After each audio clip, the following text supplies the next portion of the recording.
આ વાત છે વિક્રમ સંવત 2067 ને વર્ષ 2011ની નર્મદા જિલ્લામાં આવેલું નાનકડું ગામ રાજપીપળા, જ્યાં સંજયભાઈ, હસુમતીબેન અને તેમનો દીકરો યુવી રહેતા.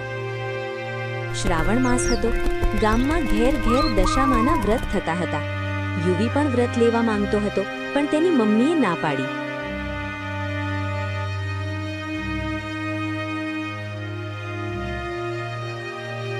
પણ યુવીની ભક્તિ એટલી મજબૂત હતી કે તેણે છુપાઈને દશામાના વ્રત લઈ લીધા અને દરરોજ ગામમાં જ્યાં જ્યાં માતાજી સ્થાપના હતી ત્યાં આરતી કરવા જતો. વ્રતના છઠ્ઠા દિવસે સ્કૂલમાં મધ્ય ભોજન હતું.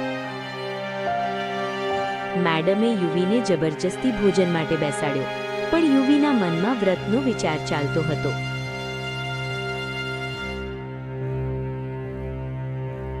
યુવી સાંજે નિશાળેથી ઘરે આવ્યો ત્યારે મમ્મીએ કહ્યું, ભજીયા ચાખીને કહેજે મીઠું બરાબર છે કે નહીં. યુવી વિચારમાં પડી ગયો અને અંતે ભજીયા ચાખી લીધા. તેને લાગ્યું કે વ્રત તૂટી ગયું. ત્યાર પછી યુવી બહાર રિક્ષામાં બેસીને રડવા લાગ્યો. મારાથી વ્રત તૂટી ગયું. હવે દશામાં મને મારશે. યુવીની ભક્તિ જોઈ દશામાં પ્રસન્ન થયા અને 8-9 વર્ષની છોકરીનું રૂપ લઈને તેના પાસે આવ્યા અને રડતો છાનો કર્યો, પછી આશીર્વાદ આપ્યા.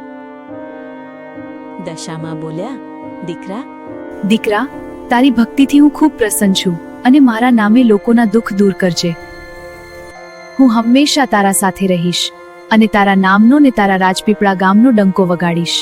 સમય જતા આ ચમત્કારની વાત પવન વેગે ગામે ગામ ફેલાઈ ગઈ અને ભક્તો દર્શન કરવા આવવા લાગ્યા.